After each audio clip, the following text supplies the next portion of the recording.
النهاردة هنعمل صينية فراخ اللي بتقلب البيت بقى ريحة ومزاج يجنن. صينية بسيطة في مكوناتها بس طعمها كأنها طالعة من أكبر مطبخ شيفات. فراخ متبلة بقى كده على أصولها. عايزة أقول لكم أهم حاجة ريحة الأكل ونفسك في ريحة الأكل. أول ما تطلع من الفرن كده هتخلي البيت كله يسأل ايه الحكاية الحلوة دي. يلا بينا هنعمل صينية تخلي السفرة كلها تتلم عليها. بس قبل ما نبدأ هقولك كده حاجة. آه، لقصة صينية الفراخ.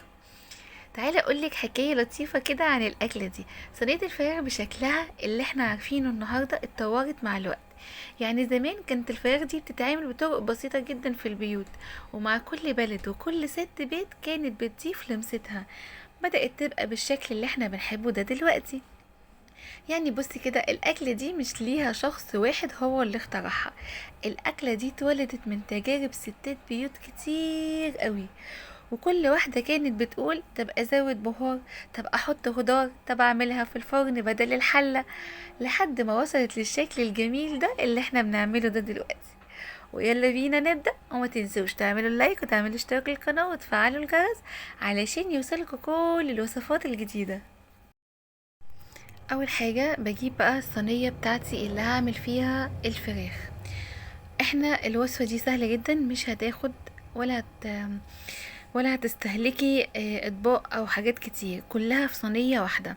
معايا هنا زبدية عليها بصلاية متقطعة.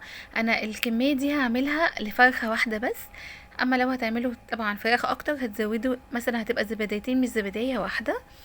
معايا هنا التوابل بتاعتي: معلقة صغيرة من الكزبرة، معلقة صغيرة من البابريكا، نص معلقة صغيرة من الكمون، نص معلقة صغيرة من الجنزبيل المطحون، ونص معلقة صغيرة من الكاري، وربع معلقة صغيرة من الفلفل الأسود، وعليها على طرف المعلقة كده رشة بسيطة من الحبهان المطحون، ومعلقة صغيرة من الثوم بودرة والبصل بودرة،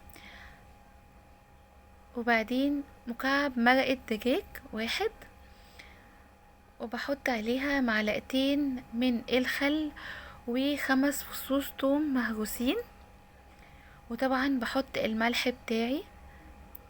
ما تزودوش ملح كتير علشان حطينا مكعب مرقة، وشوية زيت. دي كده كل المكونات اللي انا هستخدمها، وابتدي اقلب بقى كل المكونات دي مع بعضها علشان الزبادي يختلط بالبهار اللي انا حطيته كله. صينية الفراخ دي مختلفة تماما، طعمها حلو قوي. الزبادي بيخلي الفراخ طرية ومحمرة في نفس الوقت، يعني لما نحمرها هتلاقيها طرية، يعني بتاكليها طرية مش ناشفة. الزبادي عموما بيخلي الفرخة تكون طرية، واللحمة بتاعتها تبقى ليها طعم تاني خالص. طبعا غسلت الفرخة بتاعتي وصفتها كويس زي ما انتوا شايفين نظيفة، وببتدي احطها كده في الصينية، واخد الخليط ده كله احطه على الفراخ. طبعا الاحسن بعد ما نخلص كده بناخد الصينية بتاعتنا دي نحطها في التلاجة 3 ساعات على الاقل، ولو مستعجلة سيبيها من نص ساعة لساعة في التلاجة، بتفرق في الطعم جدا. انا غطيتها وحطيتها في التلاجة وسبتها 3 ساعات. بعد كده بحطها على النار وبغطيها، هي كده استوت على فكرة. اول ما بتستوي بالشكل ده كده على البوتاجاز، بعد ما بغطيها على البوتاجاز تستوي، بتستوي على طول على فكرة. بدخلها الشواية، شايفين خدت لون عامل ازاي؟ الفراخ طعمها حلو قوي وطرية ومتحمرة في نفس الوقت. ريحتها حلوة قوي بجد، قلبت البيت كله. شايفين شكلها عامل ازاي؟ خطيرة. وفي النهاية لو عايزة الفراخ تبقى طرية اكتر، سيبيها في التتبيلة من 3 ل6 ساعات، وما تفتحيش الفرن كتير علشان الحرارة بتاعتها ما تهربش. يعني اول ما تحطيها تحت الشواية ما تفتحيش الفرن عليها، سيبيها 5 دقايق بتوعها الكاملين، او على حسب نوعية الفرن عندك ممكن تاخد 3 دقايق بس. ما تفتحيش في خلال ال3 دقايق، في ناس بتقعد تفتح في الفرن كتير، وبس كده هتطلعيها هتلاقيها بالمنظر القمر ده. بصي كده على النتيجة، لون وريحة شهية يا ماما تتكومش خالص بجد. الصينية دي مش بس بتتقدم، دي بتتنهم من على السفرة.